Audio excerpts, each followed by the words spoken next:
My name is Richard Emery, and I'm actually a specialist consultant, and I trade as 4 Keys International. Okay, so who am I? I'm actually what is called an expert witness, and I specialise in retail theft and card fraud, and also in retail computer systems. The title expert witness is sometimes rather misunderstood. I've sometimes heard an expert described as an ex being a has-been and a spurt being a drip under pressure. But I don't really go with that title too much, so I'll just settle with the title expert witness. My role is actually different from a witness of fact when it comes to a court case, and I might touch on that a bit later on. So what is an expert witness? The criminal procedure rules actually state an expert must help the court to achieve the overriding objective by giving objective, unbiased opinion on matters within his expertise.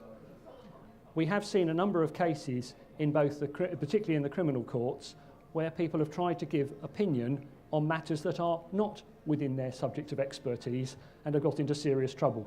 So I do have to be very careful on what I speak about. But what is the overriding objective?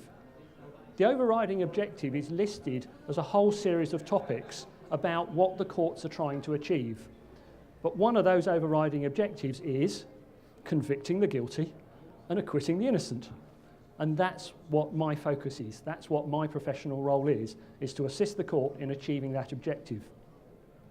So who do I work for? Well, I have 2 different working environments. I work in the criminal arena, where normally I'm appointed on behalf of the defendant, although I could be appointed on behalf of the prosecution, and my normal role is to review the prosecution's evidence and consider alternative scenarios because the defendant is pleading not guilty. I also work in the civil arena, where I could work for the claimant, I could work for the defendant, and actually, because of a new rule that's come in, I can actually work for both of them at the same time on what's called a joint single expert role. And I typically investigate whether or not computer systems are fit for the purpose, whether they work properly. Having said who I work for, I have to emphasise my primary responsibility is always to the court and not to the client. And I guard that independence very, very seriously.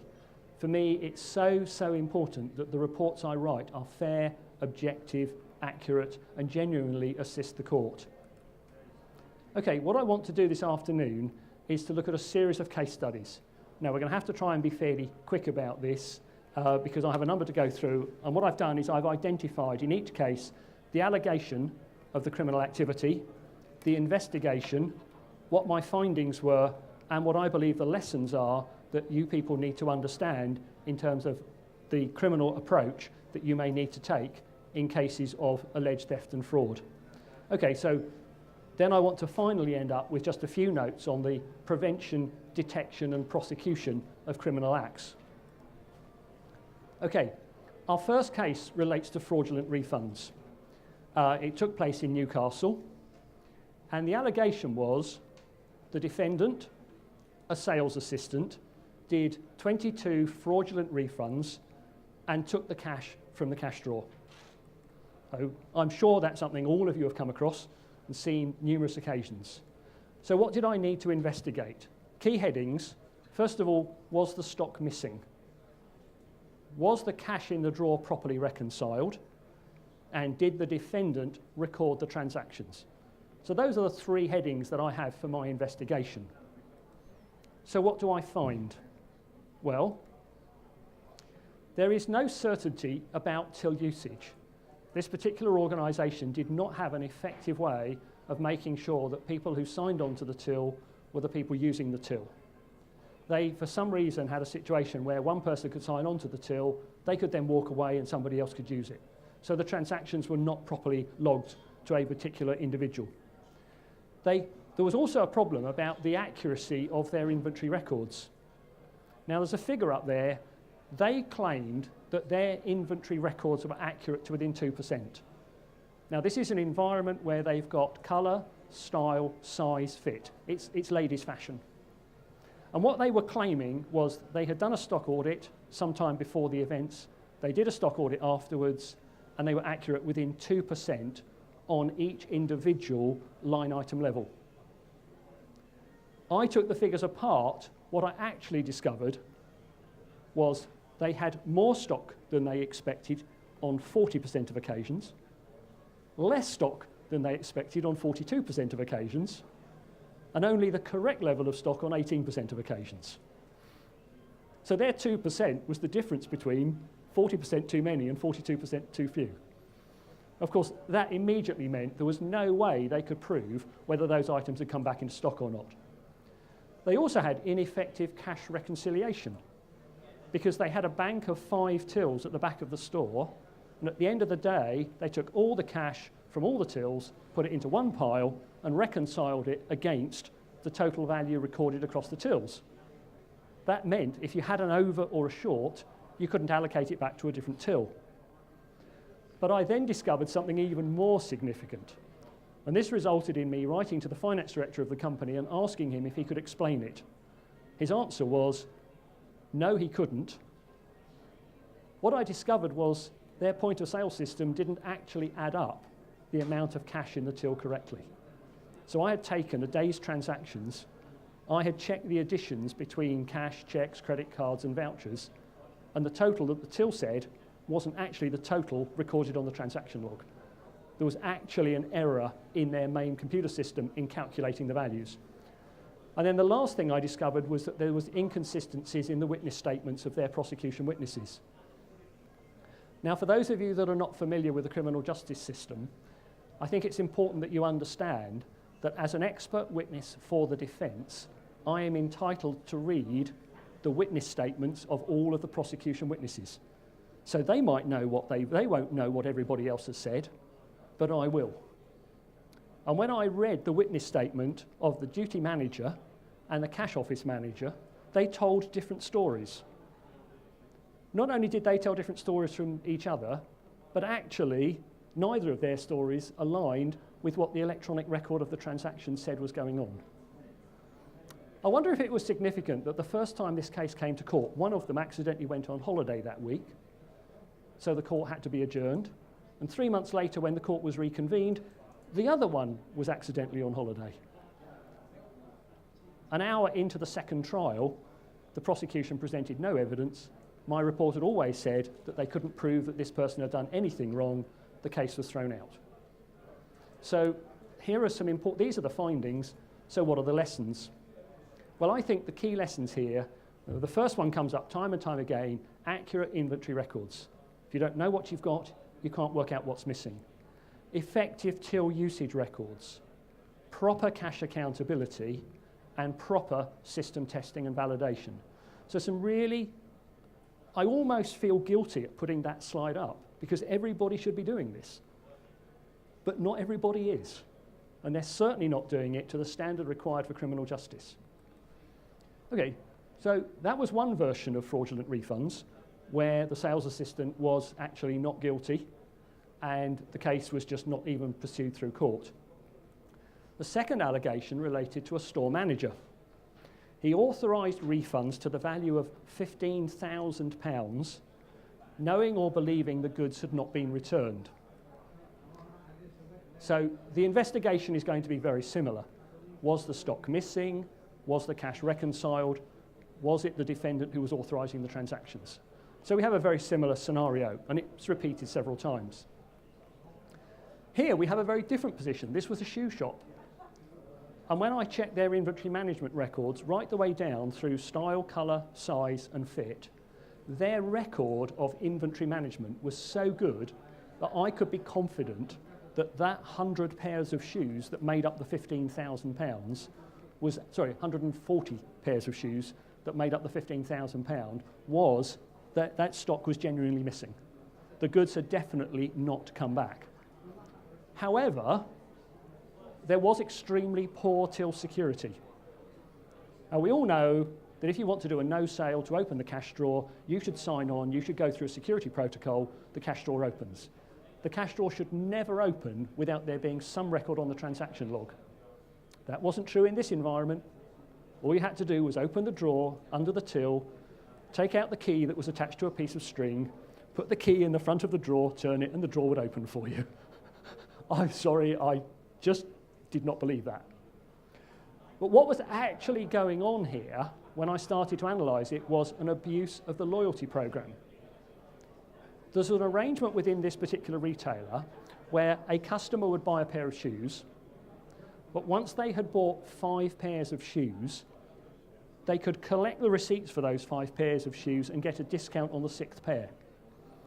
To make it easy for the customers to do this, the sales assistant could actually print a reprinted receipt.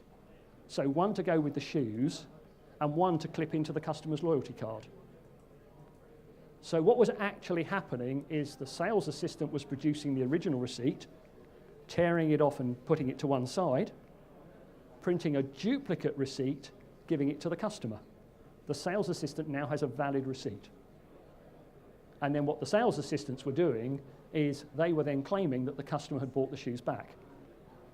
The problem was the over-trusting manager, because a sales assistant would come to him after he came back from lunch and said, "Hey boss, over lunchtime, Mrs. Smith bought back their pair of shoes. This is the receipt that she gave me. I've refunded the money." And he was then signing off that receipt without seeing either the customer or the pair of shoes. So if you want my opinion on this case, I think the ultimate outcome of this case was he pleaded guilty to 14 specimen charges instead of the 140 fraudulent refunds. Personally, I don't think he actually benefited from any of those fraudulent refunds.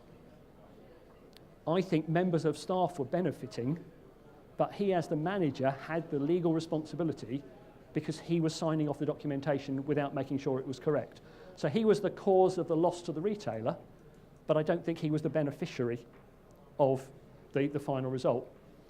The lessons here, therefore, are there was a clear benefit of having accurate inventory records because we were able to know that the stock was missing. The problem was auditing the procedural compliance. What the retailer wasn't doing was making sure that the manager was following the procedures properly. And that's a very important issue. And then finally, be very cautious about trust. I've worked in the retail industry all of my life, and I'm very aware that particularly in smaller stores, there's a very close relationship between everybody in the team. Everybody in the team becomes friendly, everybody trusts each other, everybody knows each other, they go out drinking together and whatever. And that trust can sometimes get in the way of objectivity. So be very cautious. And I would say, talk to your managers about being very cautious about how much trust they place in their staff. Now, I don't know whether or not the term post-void is a term that is familiar to everybody. And therefore, let me just explain this. On 45 occasions over a 6-week period, the employee used a manager's password to cancel transactions after the customer had paid for the goods and left the shop and then took the cash from the till. Okay, so the scenario is customer comes in, customer pays £50 for a pair of shoes, customer leaves with the pair of shoes but without the receipt because the sales assistant didn't put the receipt in the bag. Then a few minutes later, the sales assistant goes in and cancels that transaction. So they void the transaction after the transaction has taken place. Having cancelled the transaction, logically, the computer says the pair of shoes is still in the shop, the cash is not in the till. Now, there are valid reasons why transactions can be post-voided.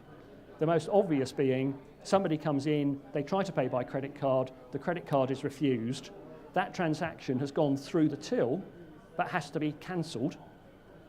You then ring through a real transaction, which is paid for by cash, and then you cancel the original transaction. So there is a reason why the post-void facility exists, but it was being abused. So we have 45 occasions, the employee using a manager's password because post-voids had to be authorised by a manager. So, fairly standard issues here. Was the stock missing? Was the cash reconciled? Was the defendant present in the shop? What was the level of password security? And what about the end-of-day compliance? So what did we find when we investigated this? Now, we'll comment, this was a case where the retail audit manager was very willing to talk to me. And actually, I find this to be very, very helpful, because although I'm appointed by the defence, my duty is to the court, my duty is to seek to find the truth. And therefore, to be able to talk to the company's audit manager and actually have his help in investigating it makes a lot of difference. What we established was, by looking at the inventory records and the cash reconciliation, we could be sure that the theft of money had taken place. However, I put forward an argument that the employee's password could have been compromised through casual observation. Now, we all know about shoulder surfing, but let me tell you what we actually did in this case. I got permission. I presented my report, and my report said, I think the employee's password could be compromised by casual observation. The prosecution didn't like that version of events, so they appointed their own expert, and he went into one of their stores, and he photographed people actually keying in their passwords. Now, normally, if I key in my password, I'm going to go doink, doink, doink, doink, doink. If somebody's standing there with a camera, I'm going to go doink, doink, doink, doink, doink. So because of the way he did his exercise, he concluded a password couldn't be compromised through casual observation. So that put the ball back in my court. So I said to the head of audit, I want to do a casual observation in one of your stores, and I want to do it properly. And he said, okay, you don't have to tell me the store, you don't have to tell me when you're going in. You can walk into any of my branches, go to the manager, give him my personal mobile number, get him to ring me, I'll validate who you are, you can then do a casual observation. So I walked into one of the stores, and my storyline was, I am going to do a customer service review. I'm going to discuss with each member of staff in the store how you're interacting with customers. So I chatted to the person putting the shoes out on the shelf, chatted to the person who was helping a customer buy some shoes, and then I went and stood by the cash desk. And I stood there for about 25, 30 minutes. And I just chatted to the sales assistant. And at the end of that 35 minutes, the store manager came up to me and said, Mr. Emery, how are you getting on? And I said, this young lady's ID is, and this young lady's password is. And the young lady looked at me and went, hang on, how do you know that? And I said, because I've been standing here watching you for half an hour. And of course, when that went to the court, that was a very, very powerful argument. But the other thing was, we could actually prove that the deputy manager's password had been compromised, because we could prove his password had been used as a sign-on code on a day that we could also prove he was in another branch. Most retailers cannot prove which members of staff are on site at any one time. But fortunately, on this occasion, we could actually prove he was somewhere else. So we had various things, but the big one here, the big case here, was non-compliance with end-of-day procedures. The branch manager, the deputy manager, and the supervisor, one of those was duty manager each day. At the end of the day, they had a computer printout, and the computer printout listed how many refund slips they should have and how many post-void slips they should have. And it was in the regulations that they had been taught that they had to count them, and they had to make sure they were all countersigned. It was quite clear they weren't doing that, because if they'd been doing that, this fraud could not have taken place. The young lady could not have been doing this if they'd been doing their job properly. And therefore, the finger actually pointed at one or more of that trio of people as being responsible for doing this. But because they weren't following the end-of-day compliance procedures, this case actually went to court. I mean, to my utter amazement, I was really quite surprised, but it went to court, and it took the jury just about half an hour to find the young lady not guilty of all the charges. And her parents' response to me was, are they now going to prosecute the store manager? And I said, I think they should, but they can't. So, important findings. So the lessons: accurate inventory management, audit procedural compliance. It's no good having procedures if they're not followed. Consider enforcing password changes, because part of the problem in this particular case was that staff didn't ever change their passwords. So once somebody had achieved compromising somebody's password, they could use it time and time again. The other thing which was significant in this case was when managers authorised transactions, their authorisation wasn't logged on the system. So we couldn't actually see whose authorisation was being used to support these fraudulent post-void transactions. The company changed their process after that and said whenever a manager signs on to authorise a transaction, that sign-on is recorded on the system. Okay, let's move into another area, false invoices. So here is our scenario. The defendant was one of a group of 6 people who conspired to place and receive orders for goods that would not be delivered, but then authorised the payment of bogus invoices with an estimated value of £7.3 million. So the argument was the buyer was contacting the supplier and saying, I'm going to place an order with you for 600,000 of this item. You're going to deliver 100,000, but I'm going to sign off the invoice so that we'll pay you as if you delivered 600,000. A fairly high-level exercise. It involved 3 members of staff of the retailer and the 2 owners and the accountant of a supplier. And it went on over a period of time. So when I was appointed, actually what I had to look at was the business process and also understand the way in which they did inventory management. Now, I have to say I've never seen a company whose business process worked like this company did. I had to read through 500 pages of witness statements, and I drew a spreadsheet, I drew a PowerPoint presentation and organised a flow chart for the solicitors. I said, this is how this company does business. The important thing is the buyer was in one corner of this chart and the authorisation process was in the other corner of the chart.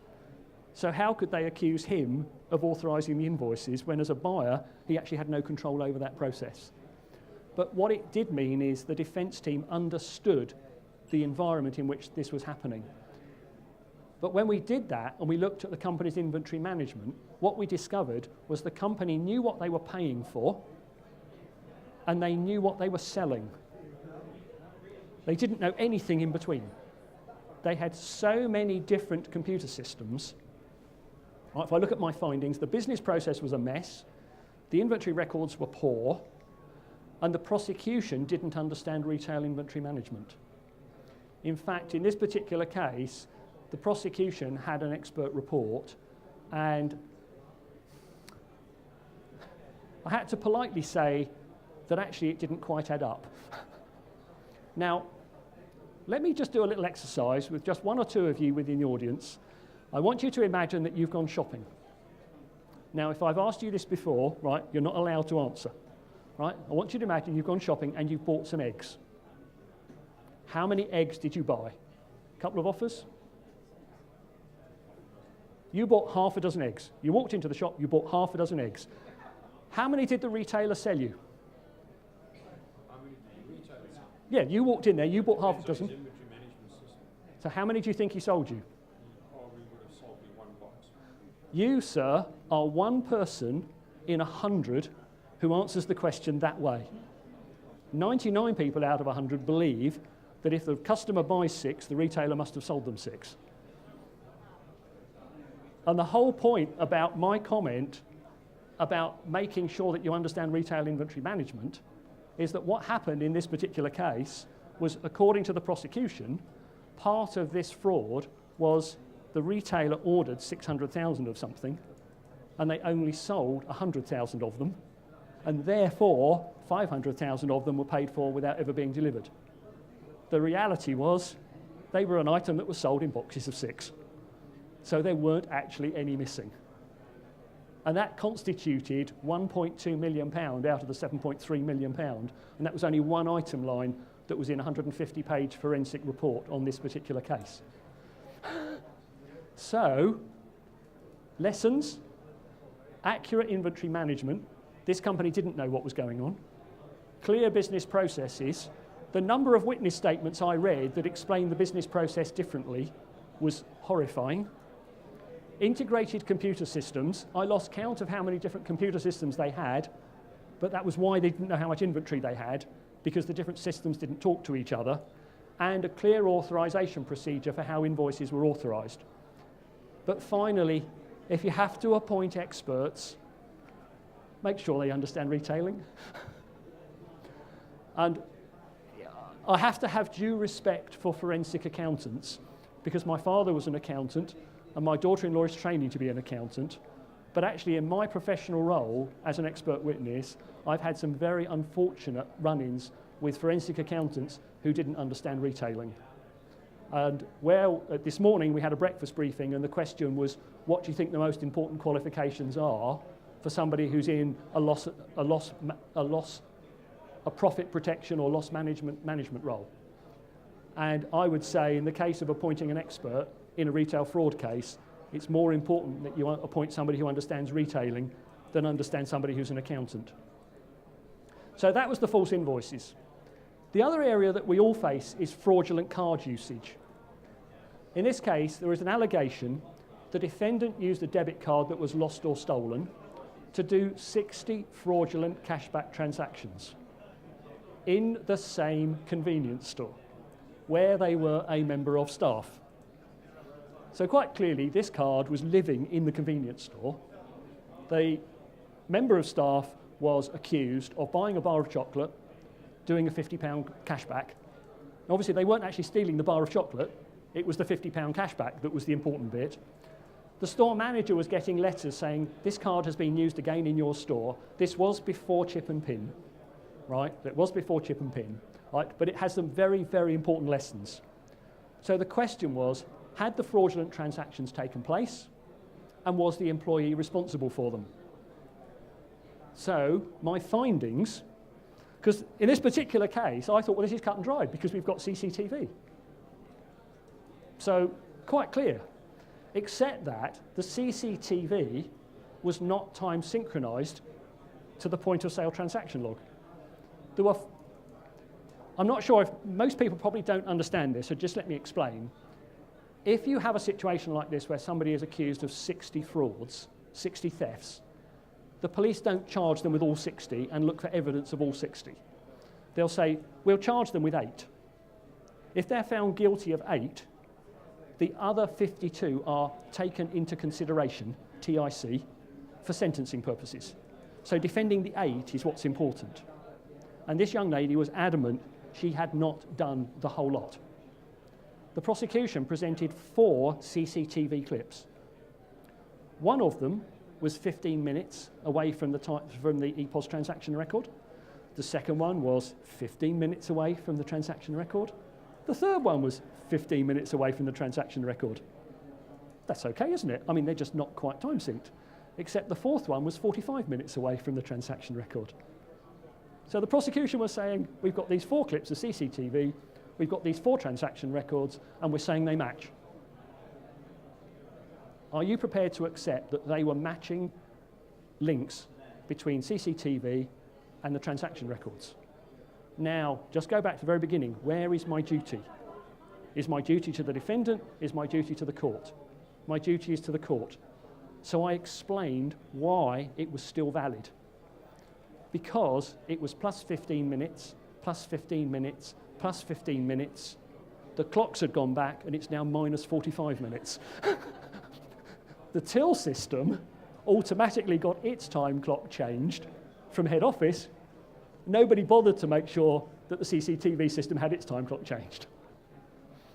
But what was really, really important in this case was the day the auditors went in, there was 30 days worth of CCTV tapes sitting on the shelf. By the time we actually got the criminal case, there were 4 5-minute extracts from those CCTV records. So what actually the outcome of this particular case was, the young lady pleaded guilty to the 4 because she'd quite clearly done those, but all the rest were just written off. But my question, from a point of view of the lessons, and that's why I keep this case on file, although it's a little bit old, is first of all, ensure all your systems are time synced, but retain all possibly relevant evidence to the case, and avoid giving advance notice to the store management.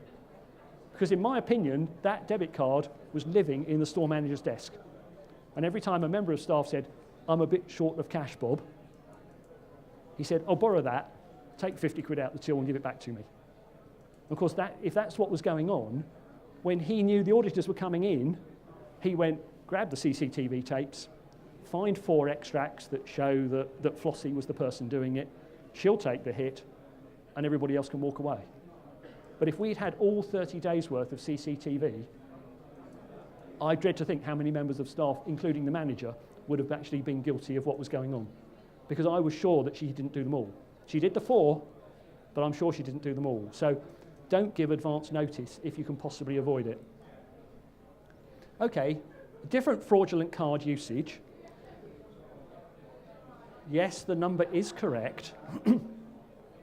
The defendant spent £100,000 using his own debit card in the knowledge that the money had been fraudulently transferred from another person's account into his account. I ought to add the other gem of information in this particular case. The amount of money that was in his account on Tuesday evening was £8. The amount of money that was in his account by Thursday morning was £5. And the £100,000 had gone in and been spent in 6 hours. It's what you call a spending spree. Now, the accusation was that the defendant had done it. So we have 2 questions here. Who actually made the purchases, and which card did they use? And those are 2 very, very important questions. Was he the person who was actually making those purchases using the card? Now, the transactions were chip and pin verified. This happened relatively recently. And the big 2 transactions, which was £65,000 for 2 watches and £29,000 for another watch, were on CCTV. Now, I am not a face recognition expert. Therefore, I will not comment on the fact that it wasn't him. But they got a facial mapping expert, and the facial mapping expert said it wasn't him doing the transactions. But that then came down to the fact of which card was in use. And what we ended up with was a finding, and the finding was he didn't make the purchases, but it was possible, and it was possible that a fraudulent card was used. But that was what my report said until we went to trial. And when we went to trial, the defence barrister, on my instruction, asked some very important questions of the prosecution's fraud investigator, who was obviously an employee of the financial organisation, and he was forced in court to reveal information that they had not been prepared to give me before the trial, which actually proved it had to be the genuine card that was used. And the defendant was actually found guilty on the basis that it had to have been his card. So although he wasn't the person that did the transactions, he must have given his card to somebody else, and somebody else did those transactions. And I have to say, I don't dispute that at all, because once the financial organisation revealed various things about the records that they held on those transactions, it was quite clear it had to have been the genuine card. There was no other explanation. But for me, what comes out of this, firstly, is keeping all records that may be relevant, because actually the financial organisation hadn't kept all the records that would have been relevant, and they certainly were telling me that they weren't available. We actually had a formal statement from a member of staff of that organisation that the records I wanted to see would have been destroyed after 6 months. We subsequently discovered actually they were kept for 2 years. And that would have made a lot of difference to the processing of this case. The other thing is, it's a plea to all retailers, if you're involved in a case like this, please accept what you can't prove.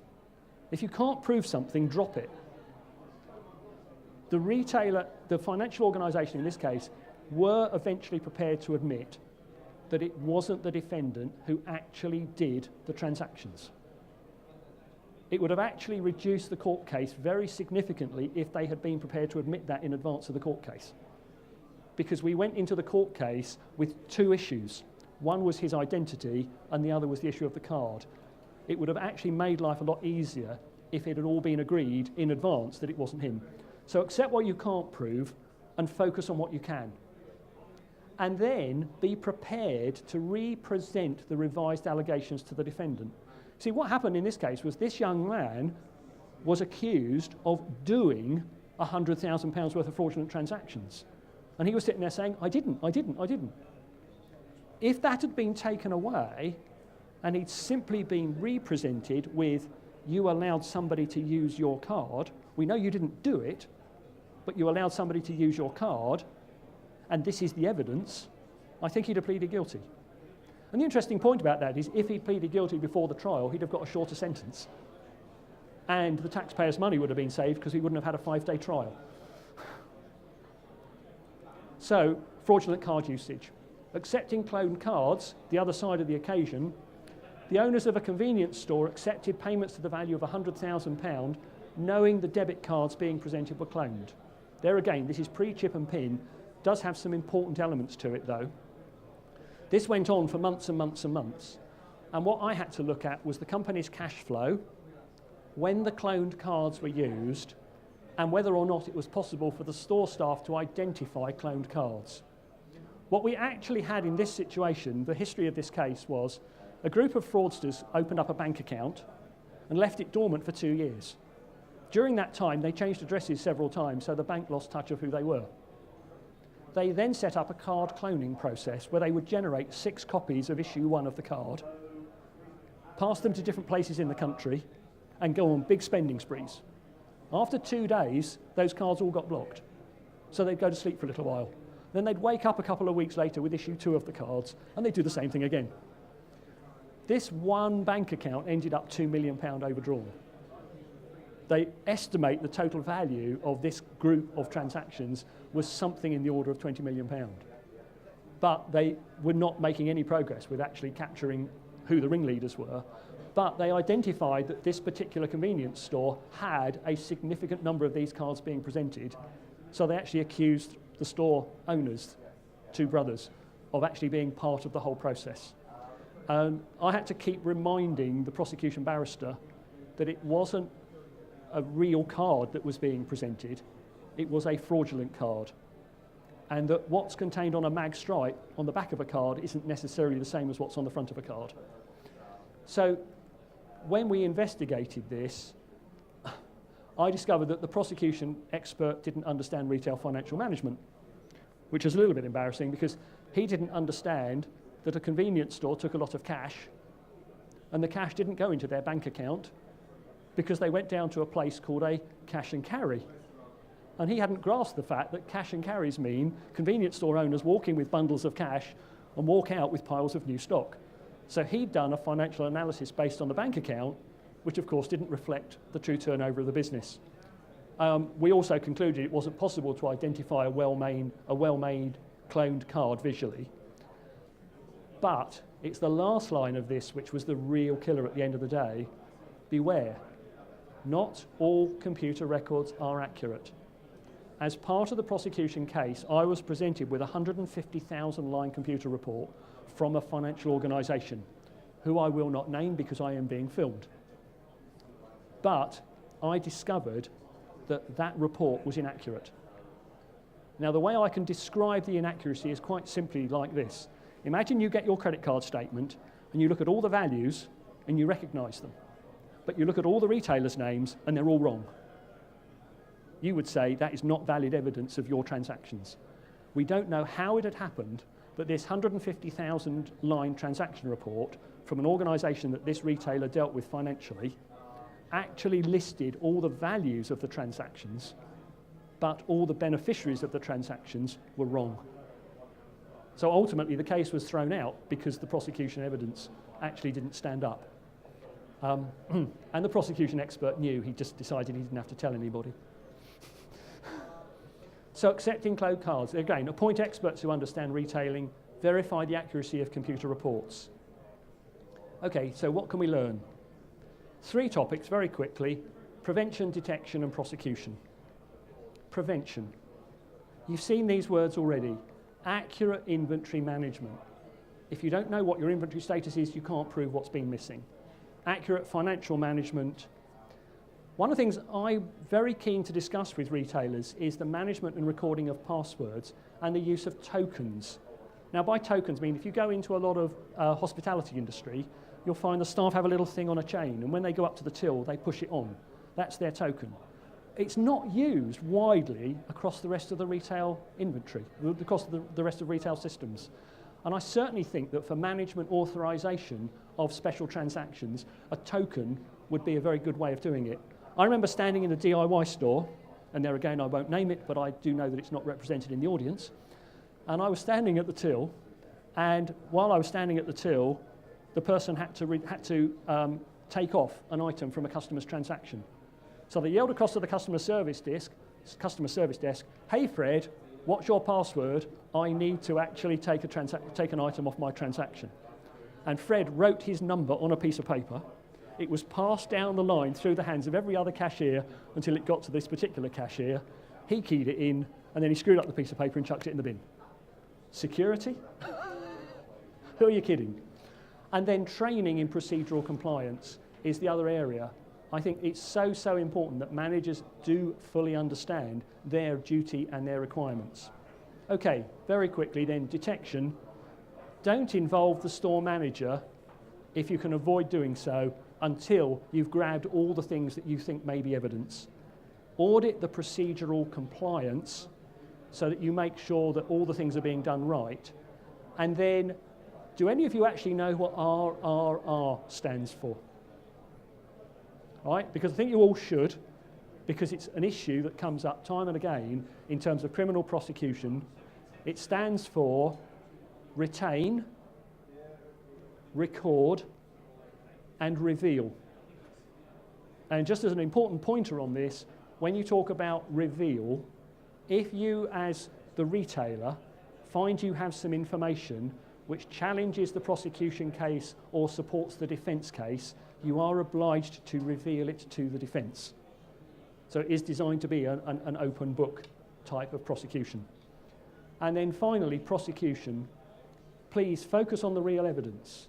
The worst ones for these actually are civil cases where people are saying the computer wasn't fit for purpose. And I see lists and lists of reasons why computers were not fit for purpose. And so often they contain absolute dribble. Be open-minded. You have somebody who's saying they didn't do it. Try and give them please don't be offended by this, but try and make sure that you give them a fair hearing. Gather all the potential evidence.